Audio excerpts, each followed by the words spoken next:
Hello, buddy. Welcome back to Tin Man's Corner channel. I'm your host, Jeffrey Tin Man Taylor, and today I'll be reading another chapter out of this North Carolina Ghost and Legends book by Nancy Roberts.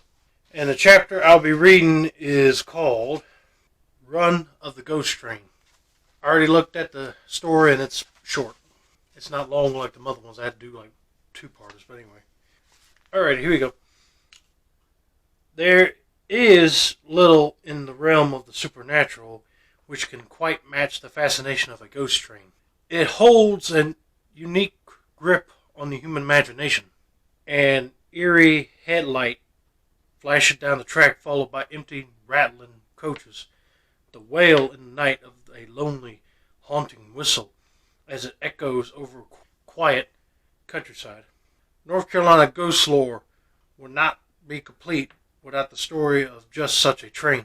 In the fall of 1906, the tiny lumbering town of Warsaw contained only a few country stores, a small family-style hotel, and numerous sawmills. My kind of town. Peace and quiet. Anyway, a short distance from town, beside the tracks of the Atlantic Coastline Railroad, lived the family of Henry McCullen. Each night, when Mrs. McCullen finished her work at the hotel, her family would meet her, and together they would walk home down the railroad tracks. It was late one November night, and the fields around Warsaw lay white with frost. The McCullens walked along the trestle leading toward their home, talking occasionally in low tones. The only other sound was the crush of their footsteps on the stones between the ties. Suddenly, the sharp whistle of an approaching train pierced the cold autumn air. "Hurry! We're going to have to run to get to our crossing," shouted Henry McCullen to his wife and daughter.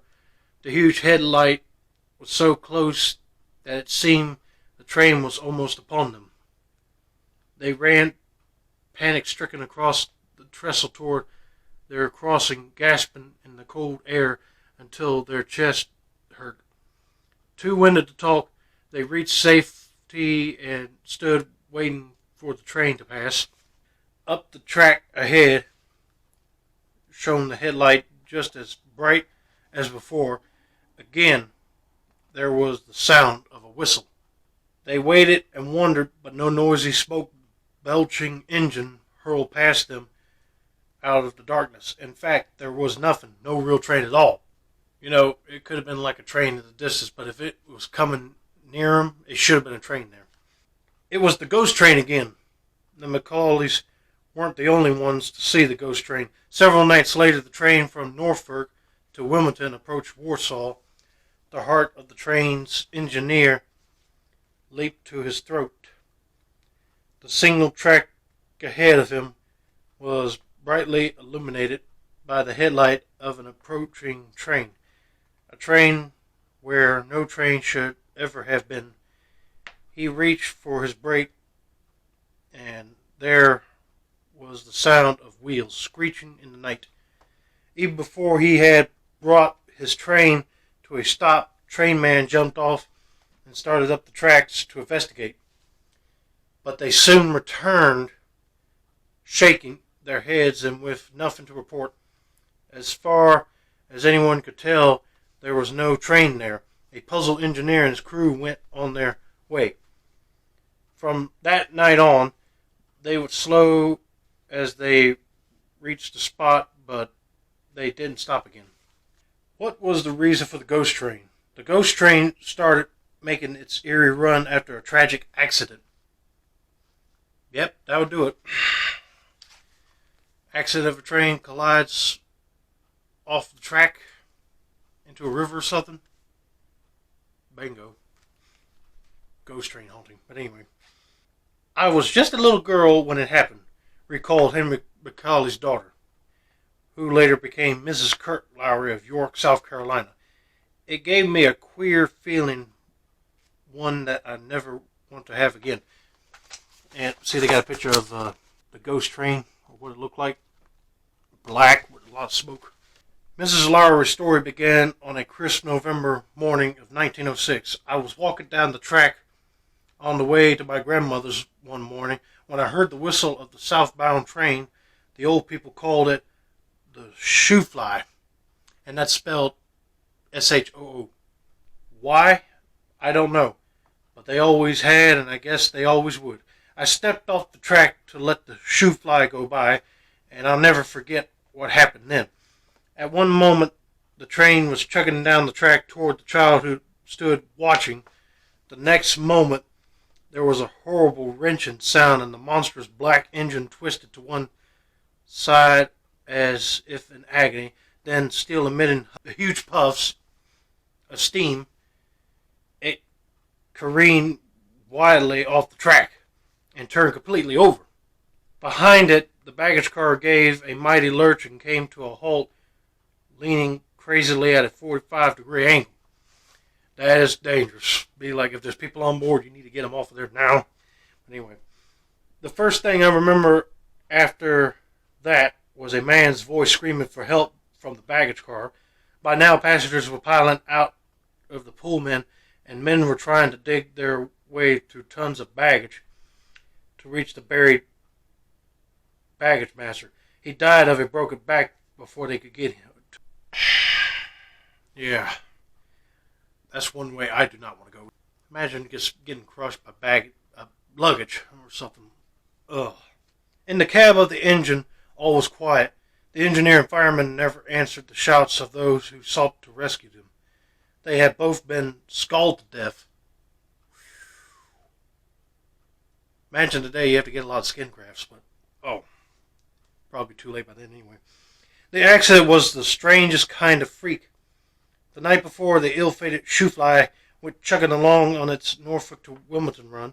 A northbound freight stopped at the siding. There was a sawmill next to the track, and the freight train picked up one timber laden car after another.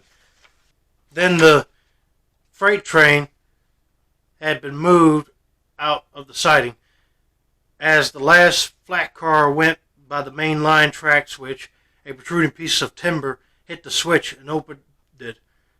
3 men were to die as a result. By the next morning, when the southbound shoe fly was due, the open switch had still not been discovered. Disaster was inevitable when the train hit the open switch at full speed. Gilbert Horn, the engineer on the shoe fly, had been in railroaded since he was a boy.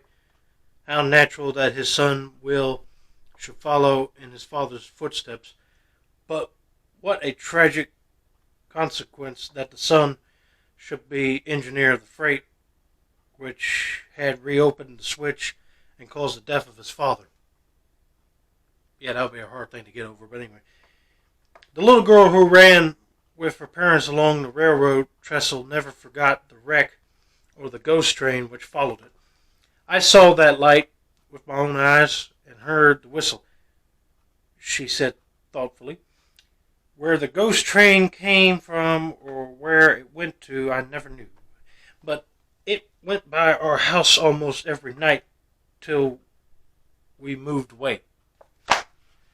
And this story occurs around Warsaw. I don't know where that's at in North Carolina, but yeah, anyway, if I see a ghost-bound train, I'll be like, either hide or try to get it on video or just get out of there, you know. And I hate the fact that a lot of good people got killed on that incident by derailing the train. But anyway, you see it all the time in like Wild West movies or something. For example, Back to the Future, the whole Part 3, the whole train just went landed in the ravine. While in my other movie I got called The Greatest Show on Earth, the guy had to be stupid enough to drive his car right in front of the train, and the train hit the car, and the whole train just came off the rail and boom, wrecked. So you got to be careful around them trains. But anyway, that's going to be it for now. Don't forget to like, subscribe, turn on those post notifications for more content, ghost stories like this. As always, this has been another successful installment of the Tin Man's Corner channel. I'm your host, Jeffrey Tim Man Taylor. And have a nice day, buddy. Oh, and let me know down in the comments if this story was spooky to you. It was to me.